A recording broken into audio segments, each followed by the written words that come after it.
ишмер, саясатчы Адахан Кимсанбаевич Мадумаров агайыбыз бизге конок лекция өтмөкчү. Агай, бизден аудиторияга кош келипсиз. Кушбакылсын. Саламатсыңар. Саламатсызбы.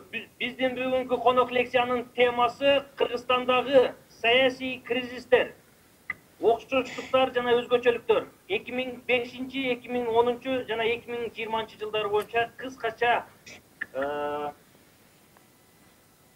баарлашабыз деген үмүттөбүз. Бизге бөлүнгөн убакыт жанагы Zoom'да чектелүү 40 минуттадан кийин бул өчөт тагын кайра эле ушул ссылка менен кирип лекциябызды улантууга мүмкүнчүлүгүбүз бар. Демесе форматын сүйлөшүп алсак, Адахан Кимсанбаевич, сиз макул болсоңуз суроо жоопту көбүрөөк кылабызбы? Кандай өзүңүздүн пикириңизди айтсаңыз? Каалаган суроону бергиле, мен кыскача жооп берем. Тарыхчылар болгон болсоңор жарым сөздөн түшүнөбүз го, бири-бирибизди буйрса. Рахмат. Дагы бир эскерте турган нерсе, бул азыр конок лекцияга Ош мамлекеттик университетинин технологиялык, Ош Жалал Абад Баткендеги жогорку окуу жайларынын студенттери, айрым мугалимдер жана шаардын кээ бир тургундары дагы катышып отурат. Эмесе сөздү биз дароо эле Адахан Кимсанбаевичке берсек, агай өзүңүз баштай берсеңиз, тема Кыргызстандагы саясий кризистер. 2005-2010 2020 жылдар. Рахмат. Калганыбыз микрофонду өчүрөбүз. Эгер кимде суроо болсо, агай сүйлөп бүткөндөн кийин кол көтөрүп, өзүңүздөрдү тааныштырып суроо бере берсеңиздер болот. Анда Адахан Кимсанбаев, сизге ийгиликтерди каалайбыз. Рахмат Жолдошбек мырза. Биринчиден, сиздер менен жолугушуп отурганга кубанычтамын. Экинчиден, биз тарыхчыларбыз, тарыхта баардык нерсени так айтышыбыз керек. Мени коомдук ишмер деп атасыз. Мен коомдук жумушта бир күндө иштеген жокмун. Бизде негизи ишмерлер экиге бөлүнөт. Коомдук ишмер, анан саясий ишмер, саясий мамлекеттик ишмер. Кээде журналисттер ушундай деп айтып коет да, коомдук деген иштерде мен иштеген эмесмин. Ошондуктан ортодон чыгып атабы бирөөлөр, Айрымдары. Сиз деме кыла берсеңиз болот, сүйлөй берсеңиз болот агай. Мен мындай кылалы. Жалпы жанакындай баа берип коюңуз деген суроону айттыңар.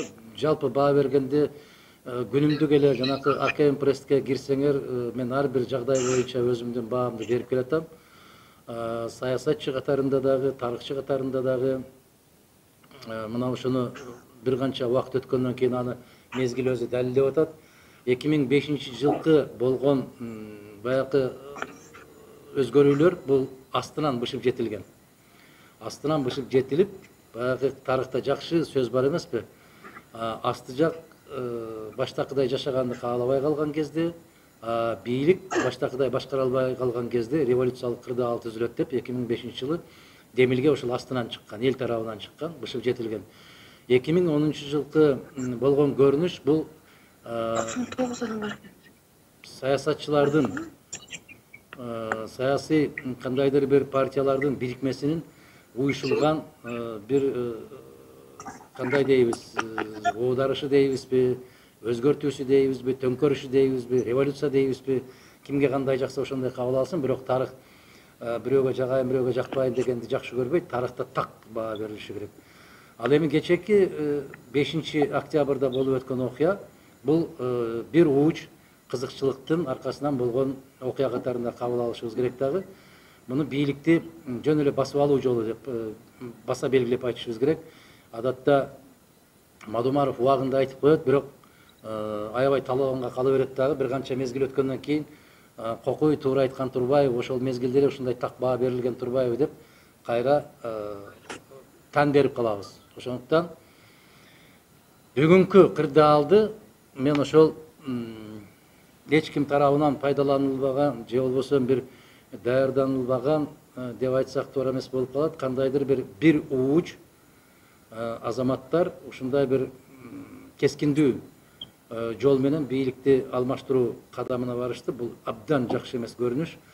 Алмашса конституциялык талаага кирип алса жакшы болмок. Биринчи күндөн, биринчи сааттан баштап конституциялык талаага кирүү жөнүндө маселени коюп келебиз, бирок аны уккан киши жок, укса дагы түшүнбөсө керек.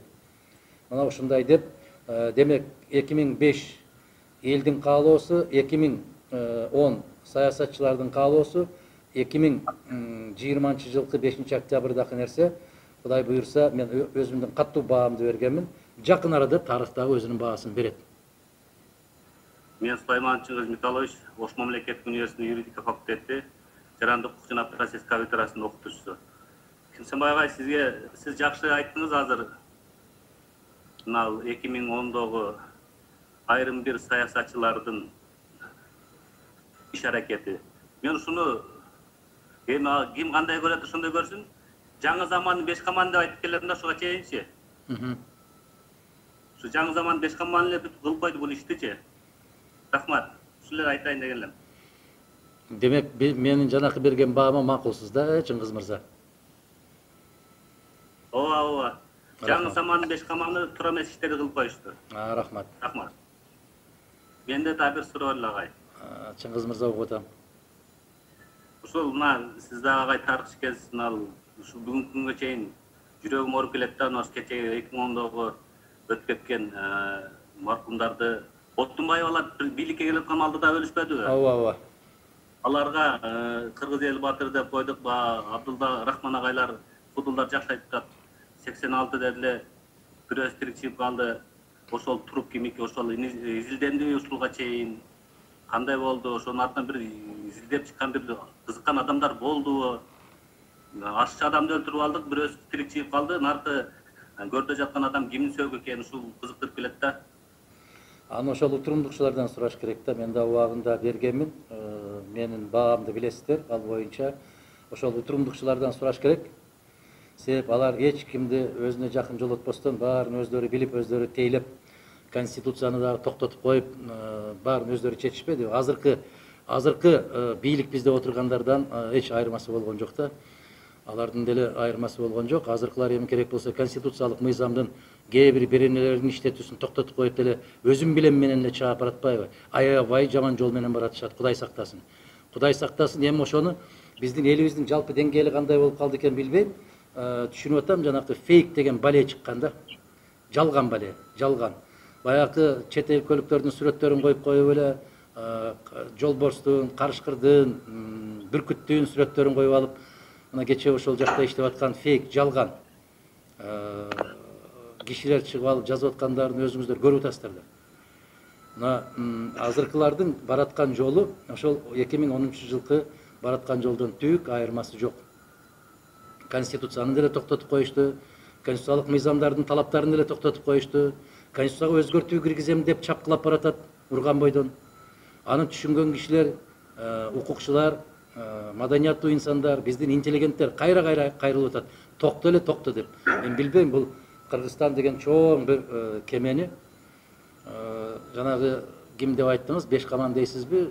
Ошолордун колуна коюп эле калгандары баары карап отура берген болсо, демек коом ошого татыктуу болуп атпайбызбы? Тилекке каршы. Кыргызстандагы 2005, 2010, анан 2020 жылдагы саясий кризистин эң негизги өзөгү сиз эмнеден көрөсүз? Тарыхта ушундай окуялар болгондо так даана баасын берет. Биринчи кезектеги айтам.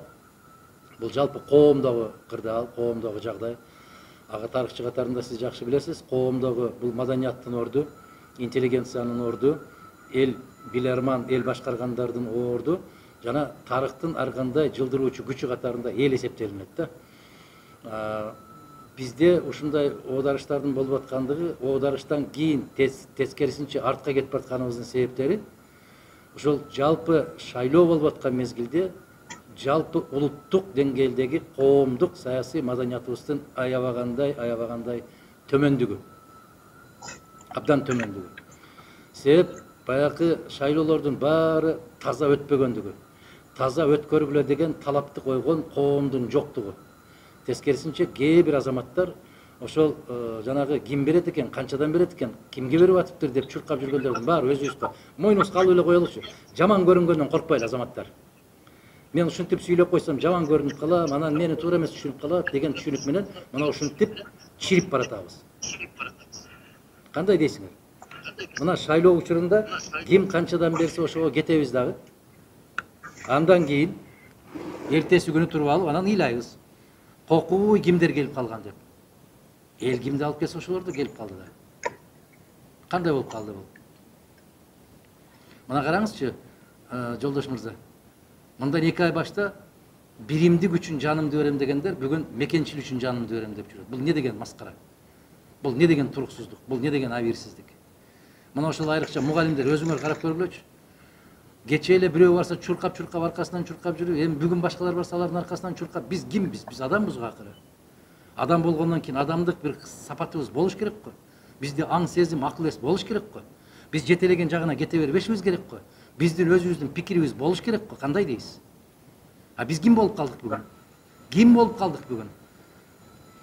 Мына кимди коюп койгон болсо, кокуй ушуга чуркашыбыз керек экен, ушуга барышыбыз керек экен. Мен аябай таң калтырган, мугалимдер таң калтырат. Эми ушулардан айлык алып аткандан кийин айлыкты ким берип атат?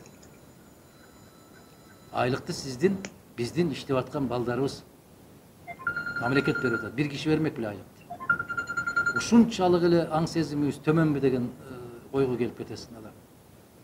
Мына Конституцияны талкуулап атпайбызбы? Коомдук талкууга коюп атышат. Эми бул жоголуп кеткен Конституцияда эмне зарылчылыгы бар дейм да, ушунча тополоң кылыштынчы. Андан көрө ушул мүмкүнчүлүккө карап туруп эле бийликтин президенттик башкарууга келишине шарт түзүп кое бербейлиби? Эми ушунча тополоң кылыштын эмне кажети бар? Кыргыз эли дагы бир тыныч жашасын да. Биринчиден, Рахмат, Кежебек мырза. Биринчиден, президенттик башкаруу деген бул жападан жалгыз бүтүн Кыргызстандын программасы эле. Жалгыз биз тепки жеп келгенбиз. Президенттик башкарууга Мадумаров гана жалгыз калды дегендей болду. Бирок мындай жол менен эмес да. Ар бир нерсенин өзүнүн эрежеси бар.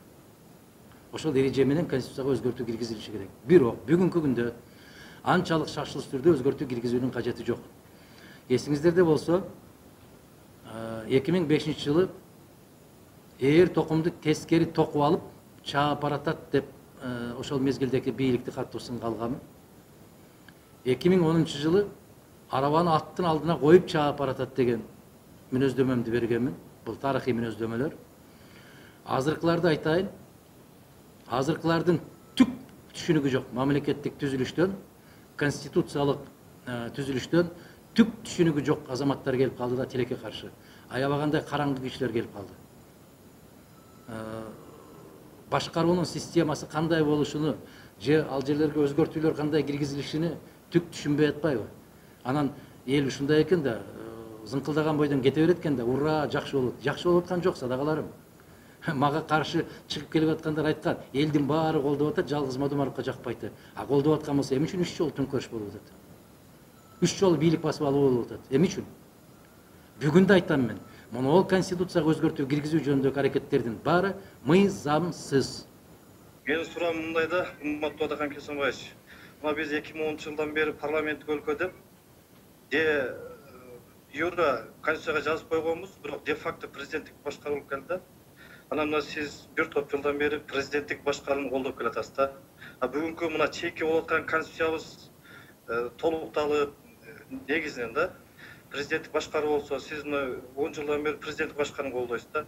Жеке көз карашыңызды айтып коюңчу, биз мындан ары эмне кылышыбыз керек? Президенттик кетиш керекпи же Конституцияга мыйзамдаштырып коюп эле мындай жашай беришибиз керек? Кандай кылыш керек ушу? Жеке көз карашыңызды билдирип коесузбу? Рахмат, азыр эле айттым эле да, Ернос мырза, ошого жооп бердим эле. Президенттик деп коюу менен президенттик болбойт да. Биз президенттик, парламенттик башкарууга даяр эмеспиз деп жалгыз калып, ушундай бир 10 жылдан ашык убактым өттү да, кетти да бекерден. Кеп азыркы Конституцияны өзгөртүүнүн ыкмасы жөнүндө кетип баратат да. Конституцияга өзгөртүү киргизүүгө булардын түк кымындай укугу жок да.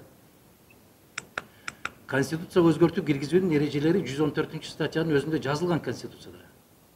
Булар ага карабай эле тебелеген урган бойдон кетип бараткандыгы бул аябай сабатсыздыктын белгисин көрсөтүшүп атат. Эгерде биз мамлекетти башкарабыз, күчтүү мындай бир мыйзамдуу өлкөнү курабыз деген болсок, ар бир киши таштап аткан кадамын мыйзамга, Конституцияга шайкеш келтириши керек. Ал жагабы жакпайбы башка маселе Конституция. А булар өтө жаман, каттуу караңгылык, сабатсыздык менен эле тепкилеп уруп баратышкандыгы бул өтө коркунучтуу жагдай. Эсиңерде болсо керек, Эрнес мырза, 2010 жылы конституцияны референдум өткөргөндө мен айттым эле, бул конституция кыргыз мамлекетин туңгуйукка алып барат деп. Алып келди. 16 жылы Атамбаев өзү айтты, ар бир кадамында бомба бар экен деп. Аны билиш үчүн 6 жыл керек беле бизге, бекерден бекер убакыт өткөргөн. 2016 жылғы конституцияны киргизип атканда айттым эле мен, бул Кыргыз Республикасын баягындай бир туңгуйукка алып барат, каптайт деп. Мамлекеттүүлүктү жоготот деп. Ошого алып келди, мына көрүп атасыз, көзүбүз менен көрүп атабыз. Соту да өзүм, оту да өзүм, прокурору да өзүм, президенттин дагы, өкмөттүн дагы баардыгы өзүм деп отуруп алса, эл кол чаап атпайбызбы кайра? Туура кылып атат депчи. Биз эмне болуп калдык? Биз маңкуртпузбу? Эмнебиз биз? Биз адамбызбы? Биз коомбузбу? Ким биз? Эгер конституцияны макул окусак дагы түшүнбөй аткан болсок, жок дегенде бир 10-15% окугандар түшүнсө керек бул конституцияны. Президенттик шайлоо, президенттик башкаруу болуу керек. Бирок баарын ошол убакытта мыйзамда кандай көрсөтсө, эреже кандай болсо, ошол эрежеде болуш керек да. Процедура бузулбаш керек экен да. Бузулбаш керек. Кичине эле бузуп коебуз дегени бул абдан туура эмес. Өтө чоң алешемдик. Ошондуктан Эрнис мырза бизди кошуналарыбыз да тааныбай атат. Бизди мамлекет катары көрбөй атат. Эгер булар ошондой болуп, тебелеп тепсеп, ошо конституцияны алып өтө турган болсо, анда мамлекет жок болот, Эрнис мырза. Дагы бир жолу какшап айтам мен. Мамлекет жок эсебинде болуп калабыз. Азыр юриспруденцияны тилме айтканда процедура бузулуп атат. Бардыгыбыз жерлерде окуп байкап атабыз да. Процедура бузулмак турсун, Эрнис мырза, процедурадан түшүнүгү жок булардын. Түшүнөсүзбү? Аттиң көбү түшүнбөйт, аттиң. Анан жанагындай бир 200-300 жугунду корлорду отургузуп коюп туруп эле жана фейк кылып эле тролль менен уруп атат. Алар накта кыргыз элинин душмандары ошолор. Келечеги жок ошолордун. Мындай бир каргышка калган, эки дүйнөнүн азабын тарта турган бир жаш жигиттер, кыздар пайда болуп калды. Карабай туруп, колун мындай кылып коюп, карабай туруп сени менен айтышкандар. Бирок мамлекет алар эмес.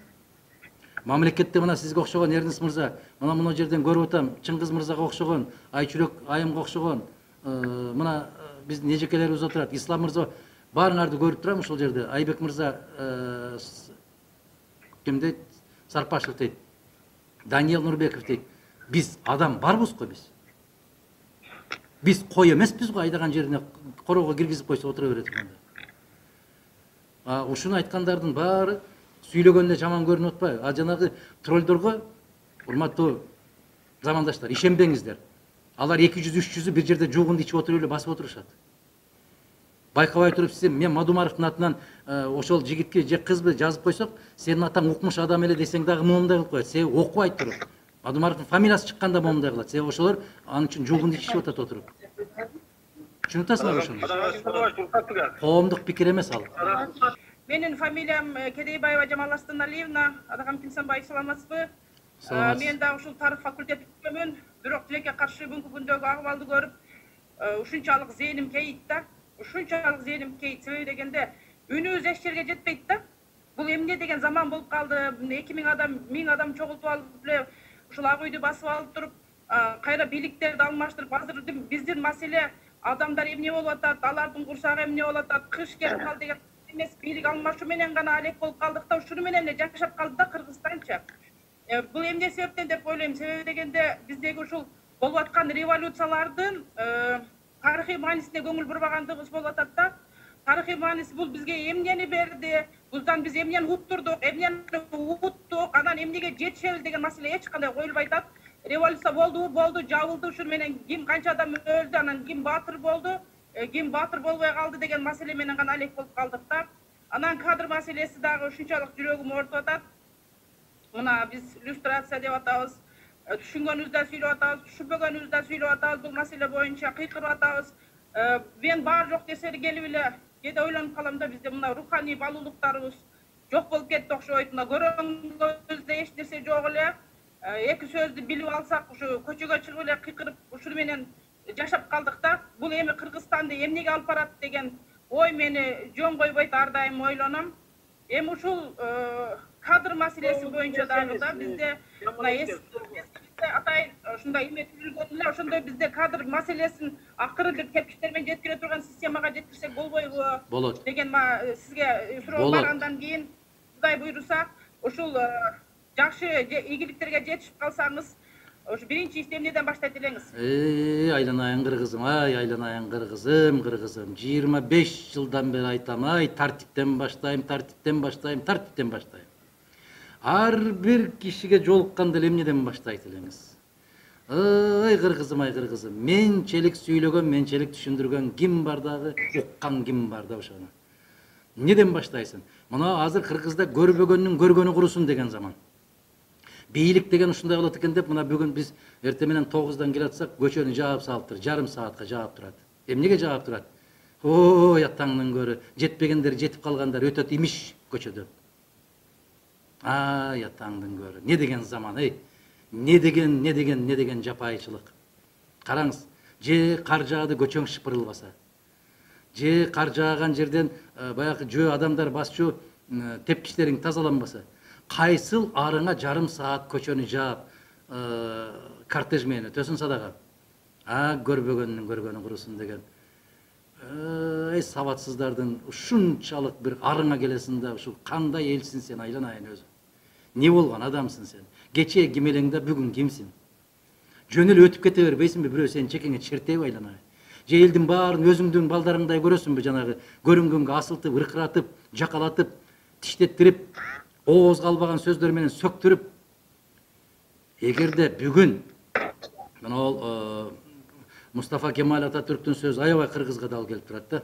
Уктап жаткан эл же жок болот, же кул болуп ойгонот дейт. Жата бер айланайын, жата бер. Бул кандай? Эгер биз келип кала турган болсок, биринчи кезекте мына 5 октябрдан берки болуп аткан алешем болгон бүтүн бардык мыйзамсыз чечимдердин баарын жокко чыгарабыз. Конституцияга өзгөртүү киргизүү мыйзамсыз. Булардын отурганы мыйзамсыз. Парламент 28 октябрдан кийин булар мыйзамсыз олтурат. Ар бир олтурган сааты, ар бир алып аткан айлыгы арам, ар бир кабыл алып аткан чечими мыйзамсыз. Булардын укугу 28 октябрда бүткөн. Мен Сидербек Мирлан международные отношения окуйм, Ош мамлекеттик университетинен. Эл аралык байланыш. Ооба. Мен орусча кыргызча аралаштырып сүйлөшүп жүргүм, кээ жерлерде мен кээ жерде проблема болуп баштады. Менде мындай суроо, сиз кандай жаңы система түзөт элеңиз, если болсо, если азыркы полный жаңы конституция туура эмес болгон болсо, биздин үйлүштүрүүчү туура эмес болгон болсо, кандай тарбия биринчиден мындай определенный бир система болуш керек да, что тарбия деген сөздө эмне бар? Кайсыл жерде кандай жүрүш керек? Ошондой тарбия кандай тарбияларды айтат элеңиз, анан кандай жаңы система көрсөтөт элеңиз, чтобы чисто для развития, чтобы развиваться нужно изменения в какой-то мере. Анан менин чисто өзүмдүн оюмча жаңы конституция жакшы өзгөрүлүшкө алып келет деп ойлобойм, бирок ошол өзгөрүлүш кичине өнүктүрүү жагына алып келе беле деген оюм бар. Ошол кандай? Ошол туура эмес болсо дагы, бирок 20 жылдан бери эч нерсе өзгөрбөй атат да, ошол эле акыбалда кетип атабыз. Мирлан мырза. Ар 5 жыл 10 жылда. Мирлан мырза. Эч кайсы конституция жакшылыкка алып келбейт. Эгер адам өзү каалабаса. Конституция бул кагаз, бул китеп. Аны иштете турган адам болот. Анан бир нерсени өзгөртөт десе эле ойлой бересиңер да, отуруп алып, ушул жакшылыкка алып келсе керек. Келбейт. Жакшылыкка келиш үчүн биз өзүбүз адам болушубуз керек. Мамлекет болушу керек. Анан кайсыл сөздөрдү айтат элеңиз дегенде, мына Накыл сөз казынасы деген китеп бар Кыргызда. Мына ушул жерде баары айтылган. Кандай тарбия бериш керек? Бала кандай болуш керек, кыз кандай болуш керек, ата кандай, эне кандай болуш керек, эл кандай болуш керек, эр азамат кандай болуш керек. Баардыгы ушул жерде жазылган да. Миңдеген жылдар бою элибиз жөн эле конституциясы жок эле алып келген ушул баалуулуктарды, каада салттарды. Саламатсызбы, урматтуу Адахан Кимсанбаевич. Мен Азилбек кызы Нургулова 119 тайпасынын студенти. Мен бериши суроом мындай да, кечээки 5 октябрь окуясында бул ошол митинг уюштуруучулар, бул саясий партиялар эле да, ошол партиялар ошол митинг уюштургандан кийин ошол болуп аткан окуяга жоопкерчиликти мойнуларына алган жок. Ошол тууралуу айтып берсеңиз. Анан азыркы учурда кадр маселеси демекчи, бул бийликке жаштар келсин деп атышат. Бирок азыркы өзүбүз билгендей жаштардын баары эле окурман эмес, окууга тапшырган эмес. Бул мигранттар бар, окубай калгандардын статистикасы дагы жогору. Ошого байланыштуу. Анан жаштарды бийликке келсек, бул биз үчүн кандай болот? Азыркы учурдагы абал менен ошону салыштырып кичине айтып берсеңиз. Рахмат, чоң. Ошол 5 октябрда аянтка чыккан саясий партиялардын митингиндеги талап бирөө болгон. Жогорку Кеңешке шайлоонун жыйынтыгын жокко чыгаруу. Бүттү, башка талап болгон эмес. Шайлоолор өтө арам өттү, өтө мыйзам бузуулар менен өттү. Биз бүтүн Кыргызстан тиги Жээнбековдун сүймөнчүк болгон 3 партиясынан башка жападан жалгыз элдик партия катарында биз өткөнбүз, башка бир да партия өткөн эмес. Биз дагы өткөнүбүзгө карабай туруп, шайлоонун жыйынтыгын жокко чыгаралы деп айттык. Эмнеге? Себеп көрүнгөн жердин бүт баарында жалган менен өттү. Сатып алуу менен өттү. Эми сатып алгандарды эле тепкилей бербей, сатылып аткандарды эмне дешибиз керек, урматтуу карындашым? Кандай дешибиз керек биз? Үйүңөргө чейин кууп барып чөнтөгүңөргө салып аттыбы, оозубузга салып аттыбы? Жокко, Нургүл айым. Ошондойго. Өзүбүз ошого чуркап аттык го. Мына айрыкча студенттердин силер баягы паспортуңарды жыйнап атып, зачеткаңарды жыйнап атканда ким жыйнап атты? Үйүңөргө барып сурап алып аттыбы? Өзүбүз го чуркап барып берип аткан. Муну да мойнубузга алышыбыз керек да. Анан жаштар маселеси боюнча агай. Анан жаштар маселеси боюнча Нургүл айым, мен сиздин 100% пикириңизге кошулам. Жаштар деп эле кыйкырыштын кажети жок. Жаш болобу, кары болобу, кеп жашта эмес, кеп эмнеге жөндөмү бар. Эмнени көтөрүп кете алат, эмнени алып кете алат. Сиз туура айттыңыз, жаштар көбүнчө окубай калдык деп. Тилекке каршы ошондой. А мамлекеттик түзүлүш деген, мамлекеттик башкаруу деген ал жаштарга карабайт, тарбияга карайт, тажрыйбага карайт. Ошондуктан мыкты азаматтарыбыз бар, жигиттерибиз, кыздарыбыз бар. Алардын алдында сөзсүз устаттары болуш керек. Дасыккан азаматтарга ошолорду бөлүп берип даярдоо милдетин мойнуна жүктөшүбүз керек. Мен сиздин пикириңизди колдойм, Нургүл айым. Ассаламу алейкум, Адахан Кесенбаевич. Алейкум ассалам. Жана ушундай эле ошол конференцияда отурган жалпы жамаат. Менин бүгүн ошол конференцияда Адахан Надмаров сизге бере турган суроо. Биздин ушул мамлекетибиздин канчалык кыйынчылык көрүп атсак, ошол кыйынчылыктын болуусуна демократия кандай таасирин тийгизди? Биз демократия өтүүгө татыктуубузбу? Мен ушул суроону берейин дегем. Рахмат, чоң. Рахмат, Максуда айым, сурооңуз абдан маанилүү, жүйөлүү. Демократиянын ашмалтайы чыгардык биз. Сөз эркиндиги деп сөзгө жооп бербей калдык. Адам эркиндиги деп адам баскан турганына жооп бербей калды. Бала эркиндиги деп бала ата менен эненин алдында эч ким болбой калды. Мындайча айтканда бир жайлоого чыгып кеткен эле бир балей болдук да. Эч кандай бир улуулук жок, баалуулук жок, ыйыктык нерсе жок. Мына ак үйдүн тегерегиндеги баягы тосмону алып салып, биз жыргаттык деп атат да. Эми тосмо бирөөгө тоскоолдук болуп атса керек эле, эми ал жака өтүп киргенге тоскоол болуп аткан болсо керек эле. Бирок ал деген ак үйдүн ыйыктыгы ал. Ал мамлекеттик символ. Мамлекеттик символ корголот. Жок дегенде жанагындай бир бала бакчанын дагы чегарасы болот. Ар бир мектептин короосу болот. Ар бир үйдүн короосу болот. Ошол сыяктуу эле мамлекеттин ак үйүнүн дагы короосу болуш керек эле. Бул элге жукпаган, өтө арзан, жасакерленүү, элге жагынуунун жолу. Тоскоол кимге тоскоолдук кылды ал? Ак үйгө кирип барам дегендерге гана тоскоол болушу мүмкүн, башка кишиге тоскоолдук эмес. Анан азыр жолдош мырза, демократия деген азыр мына Максуда айымга, демократия деген бул биринчи кезекте адамдын өзүнүн жоопкерчилиги болуу керек. Биздин мына сөздөрүбүздө жана айтып аттык го, эмне керек деп. Мына китептерибизде жазылганда ойноп сүйлөсөң да ойлоп сүйлө дейт. Ойлонбой сүйлөгөн онтобой өлөт дейт. А мына азыр фейк болуп, момундай кылып жазып аткандардын баарын айтарым да, кыйбат деген бул аябагандай каттуу, азаптарчу азабы бар акыретте бере турган. Адамды билбей туруп, анын аркасынан ар кандай ушактарды таратуу, жалган нерселерди таратуу бул кыйбат. Мына ушуну демократия катары көрүшүп атат. Ал демократия эмес, бул бейбаштык деп эсептелинет. Саламатсыздарбы? Менин аты жөнүм Сарпашев Айбек, Чыгыштану жана тарых факультетинин 4-курсунун студенти болом. Адахан Кимсанбаевич, сизге суроом төмөнкүчө. Мамлекетибиз эгемендүүлүктү алгандан бери өнүгүү үчүн чоң секириктерди жасай албай жатат. Буга себеп өлкөбүздөгү саясий кризистен арыла албай жаткандыгы жана ошол саясий кризистер өз кучагына бизге окшогон жаштарды тартып, өлкөбүздөгү төңкөрүштөрдүн болушуна себеп болуп жатат. Биз жаштар ушул саясий кризистин болбошубуз үчүн кандай кадамдарды ташташыбыз керек?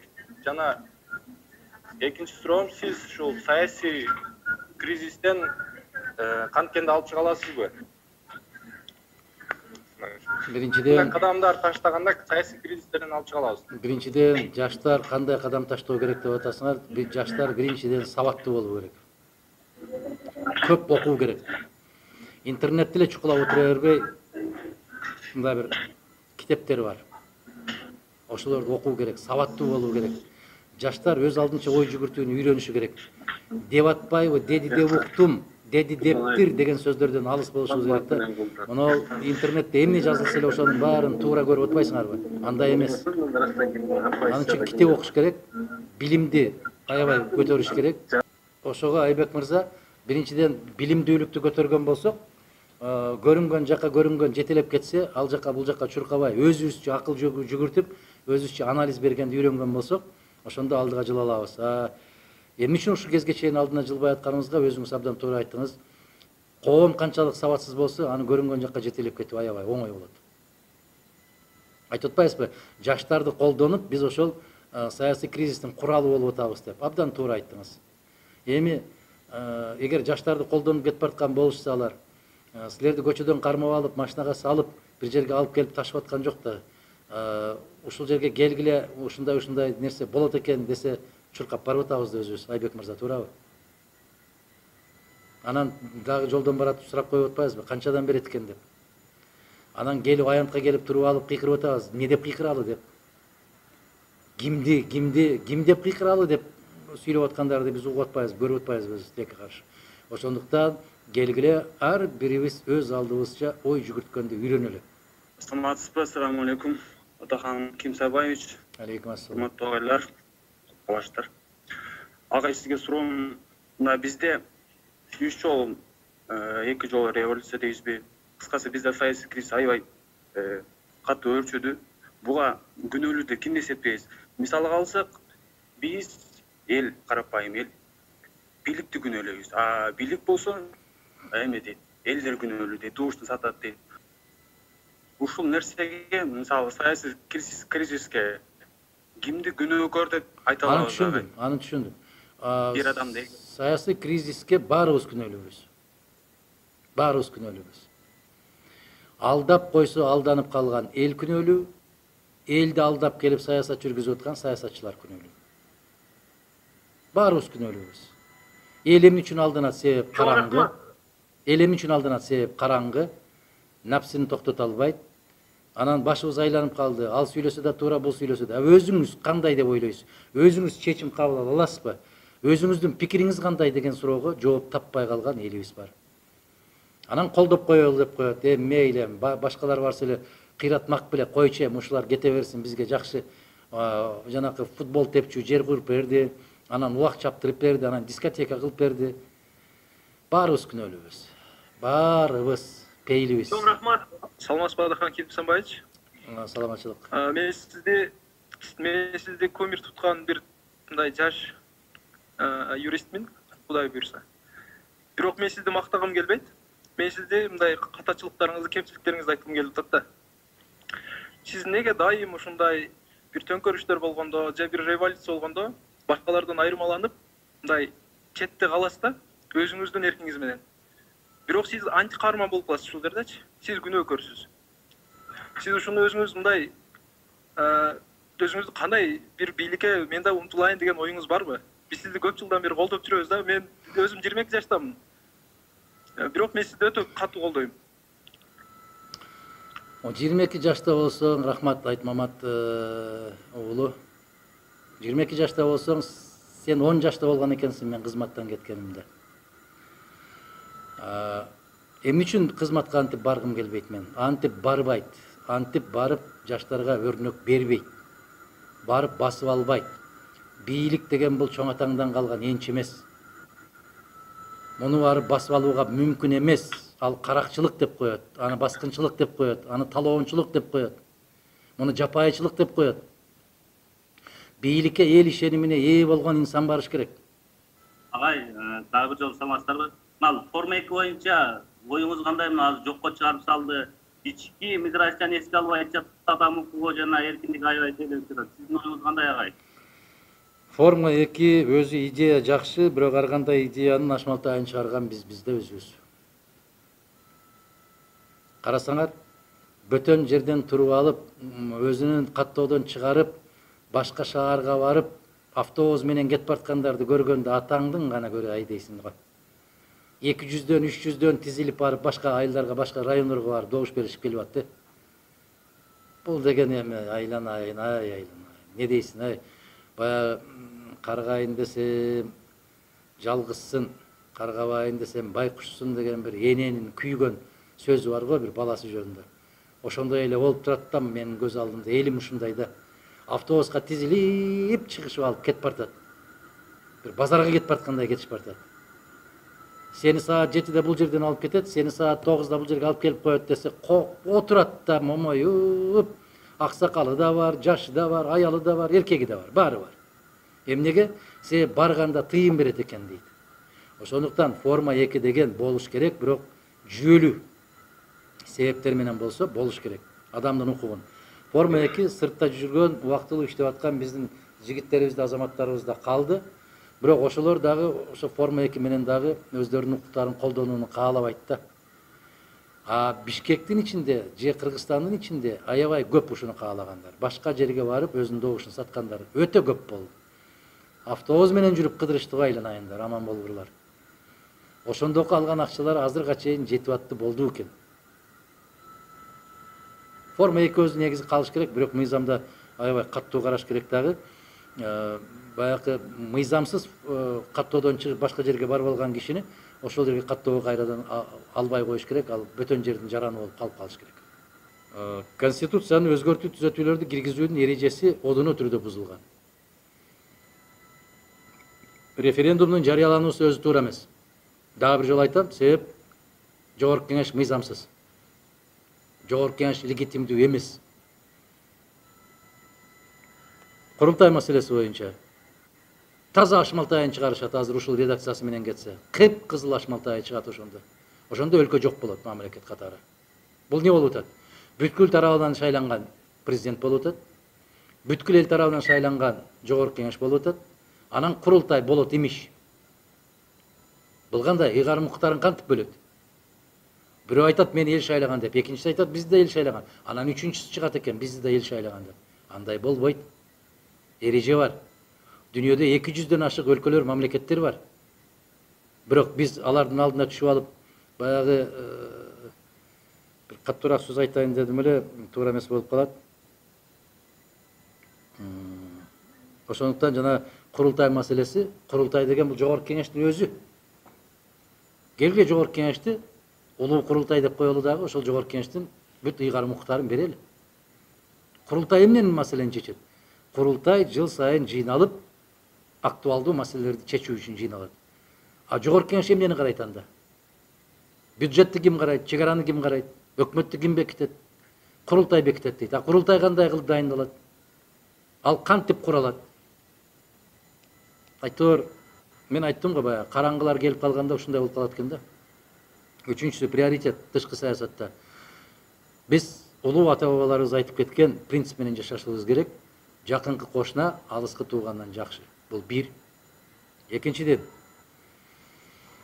өзүңө бекем кармадагы кошунаңды ууру тутпа дейт. Бул 2.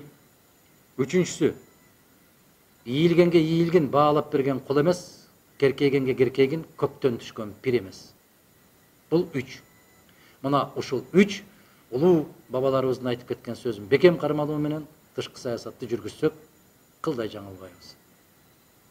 Тышкы миграциядагы жарандарыбыздын укугу каралып атыр да.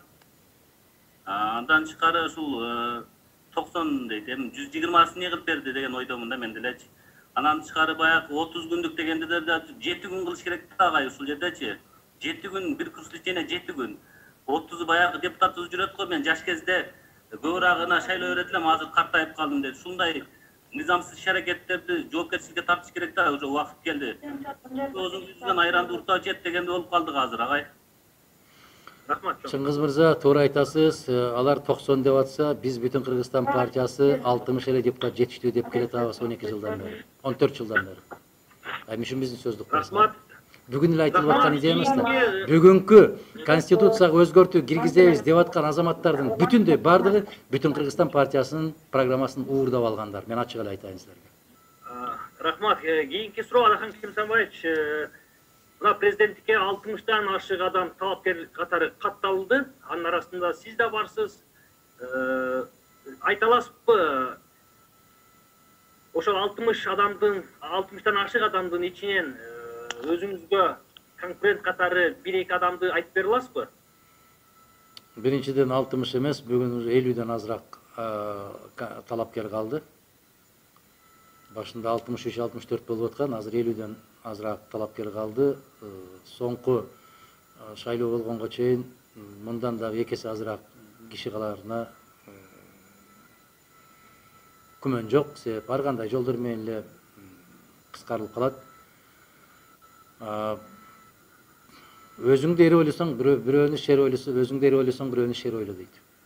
Бул талапкер мындай, тиги талапкер мындай дебейм мен. Ким талапкер болуп чыкса, мен баарына бирдей сый урмат, баары татыктуу жигиттер, кыздар деп билишим керек. Менин Адахан Кимсанбаевичке бере турган экинчи суроом. Азыркы учурда мамлекетибизде бүтүн эле Кыргызстанда мугалимдердин орду өтө төмөнкү деңгээлде көрсөтүп турат да. Биз коомдо мугалимдин ордун көтөрүү үчүн эмне кылышыбыз керек? Биринчиден Максуда айым, мугалимдер өздөрүнүн ордун билиш керек. Мугалимдер саясий компаниялар болгондо саясий компаниянын укуругу болбош керек. Манипуляцияларга жол бербеш керек. Мугалим туруктуу мугалимдик позициясында калуу керек. Акты ак, караны кара деп айтыш керек. Мугалим окуучулардын ата-энесинин паспорттарын жыйнап кел, же болбосо мектепке келбе деп айтпаш керек. Мугалим студенттерден зачеткаларды жыйнабашы керек. Мугалим топ-топ барып, баланчага добуш бересин деп студенттерди кыйнабашы керек. Ошондо адилеттүү, кадыр барктуу азаматтар болгон күнү мугалимдердин кадыр баркы өсөт. Экинчиден, сабаттуу инсандар келсе, баардыгыбызды тарбиялап ушул даражага жеткирген мугалим. Мен да мугалимдин баласымын. Биздин дагы үй бүлө мугалимдердин үй бүлөсү. Мугалим деген устат. Кыргыз Республикасында эң көп айлык алган 3 тармак болушу керек. Булар мугалимдер, булар дарыгерлер жана маданият кызматкерлери. Мына ушул 3 тармак эң жогорку айлык алган даражага жетмейинче өлкө бактылуу өлкө болбойт. Мамлекет өзүн өзү сыйлаган келечеги бар мамлекетке айланбайт. Бирок ошол талапты мугалимдер өздөрү коюп, ошол талапка мугалимдер өздөрү татыктуу болушу керек. Ушул. История циклична деген понятие бар да, түшүнүк. Ошого сиз канча пайыз кошуласыз? 2005-жылы ситуация революциядан кийин кандай продолжительность кандай болгон, анан 2010дон кийин кандай болду, эми кандай болот деп ойлойсуз? Рахмат. Тарых бул спираль сыяктуу өнүгөт да. Цикличность дегенди ошону кайталанма деп которуп алсаңар болот. Ар бир белгилүү мерчем өткөндөн кийин ошого жараша өзгөртүүлөр, кубулуштар болуп турат дегендей. Бирок Кыргызстанда эле эмес да бул. Кыргызстанда гана ушундай ар бир 10 жылда бир балекет болуп турмайбы. Муну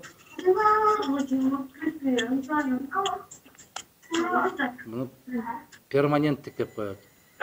Микрофондон кошулуп кетип бар да тортодон. Перманенттик деп коет, кайталанма. Андай болбос үчүн эмне болуш керек? Ошол коомдун кыймылдаткыч күчү болгон эл тарыхтын алдында өзүнүн жоопкерчилигин сезип, алдында турган кыйынчылыктарды чечүүнүн жолун билген, маданияттуу, сабаттуу коомго айланышы керек.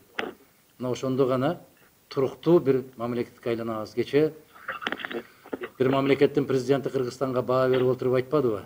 Өзүн өзү бутуна тургуза албай аткан мамлекет катары деп. Биз ошондойбуз.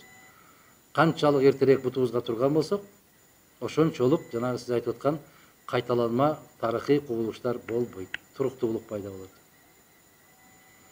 Эгер азыркыдай жол менен кетип, эч нерсени билбей, мен билем, мен чечем деген конституциялык өзгөртүү менен кете турган болсо, эч ким кепилдик бербейт, 3 айдан кийин тос тополоңу чыгып кетпейт деп. Бул коркунучтуу көрүнүш болуп калат. Мен сизге мындай суроо бергим келет. Эгер сыр болбосо, өзүңүз жөнүндө кыскача маалымат айтып койсоңуз, себеби көпчүлүгү, мен көпчүлүк коомдо көпчүлүк адамдар менен сүйлөшкөндө айтат да, Мадымаров ал журналист деп коюшат экен да, сиз жөнүндөчү.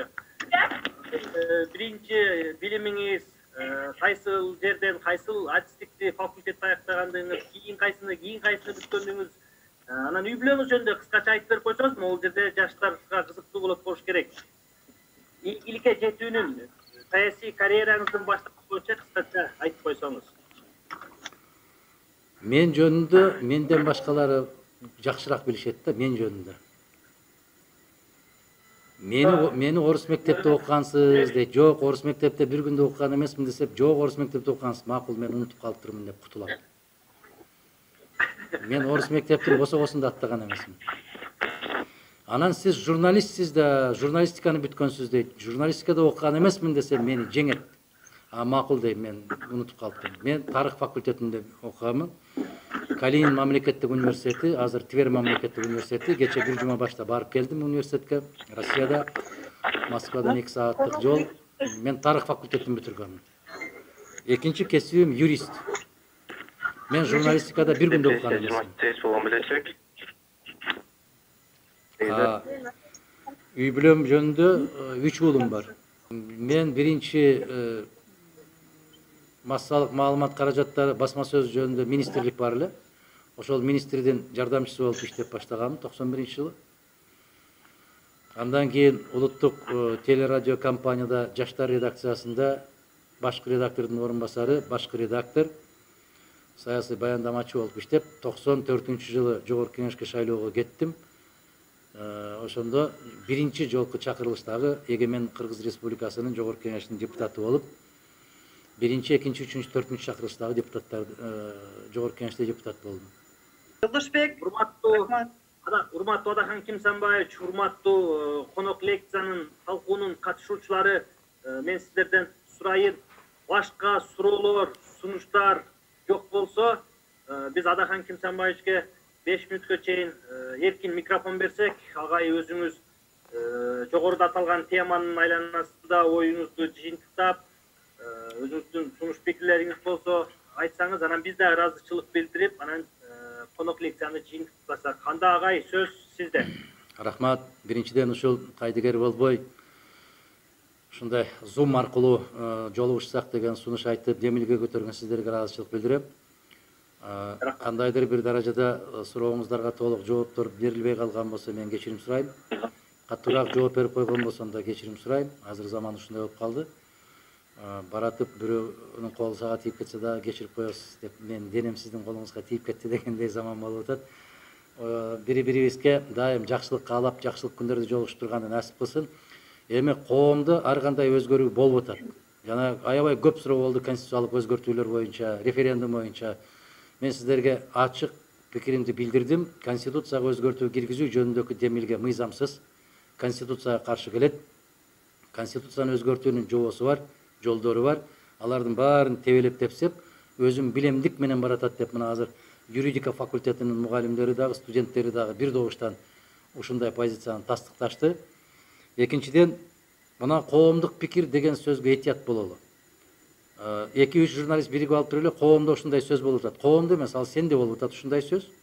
Исага айтып берген кишинин оозунда болуп атат ушундай сөз. Коом аны менен чатагы да жок.